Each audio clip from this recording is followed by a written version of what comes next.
The third release of Microsoft's Summer of Arcade event for 2011 is Insanely Twisted Shadow Planet. Now, a release smack dab in the middle of this event might not seem like an intimidating position, but the first two releases are a hard act to follow. Bastion was amazing, and From Dust brought a totally new concept to the table. Big shoes to fill, and Insanely Twisted Shadow Planet completely surpassed my expectations.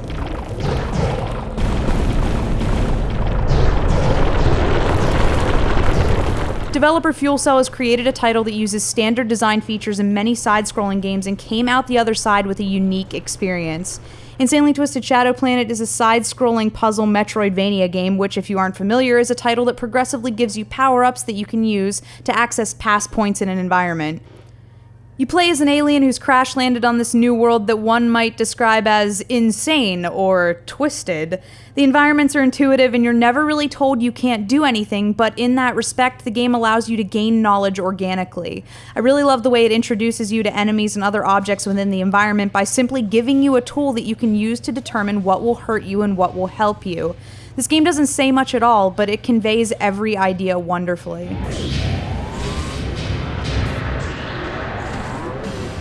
If there's one thing you'll read about across the board in reviews and through word of mouth is how gorgeous this game is. Insanely Twisted Shadow Planet is visually stunning and does a great job of faking 3D. Yes, that's right, this is a 2D title. Lead artist Michel Gagne is a graphic artist for comics and has done concept art for a few games, but this is really his biggest project. The game took about 4 years to make, and you can really see the amount of thought and love put into this. The overall design is such that a heads-up display is not necessary, and I'm thankful. I want to see as much of this game as I possibly can.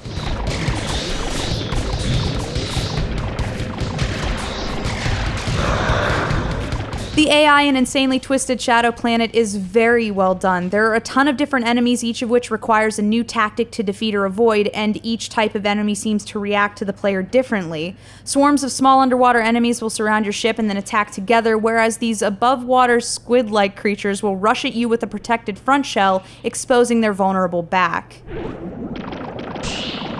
Mini-boss fights are unforgiving, and the puzzles required to defeat each can be quite maddening, and these puzzles will start off easy, but hand-holding does not occur. Ever. A very gradual ramping up in difficulty happens progressively as you juggle equipable power-ups and increasingly crafty enemies, and before you know it, you're destroying any creature that gets in your way using every last trick in the book.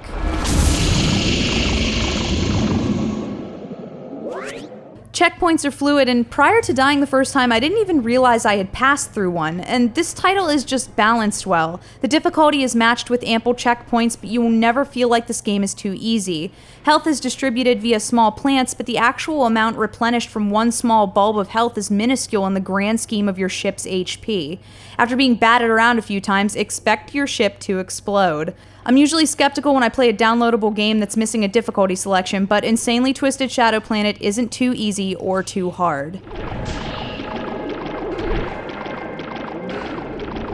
The music is consistently appropriate throughout the game. The score feels dynamic and epic as each hit you take pushes the music into a more dramatic direction until your ship is nearly in pieces and you are frantically searching for health or a checkpoint.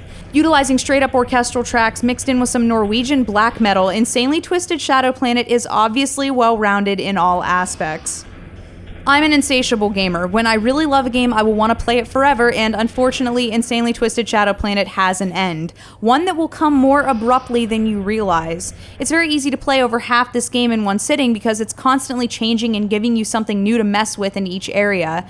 Having said that, I want more of this game. There's a possibility of DLC in the future, but if this game took 4 years to make, how long will it take for a substantial DLC pack to be released? Insanely Twisted Shadow Planet is just a good indie game, and I believe you get exactly what you pay for. Smooth controls, beautiful design. I think I'm in love.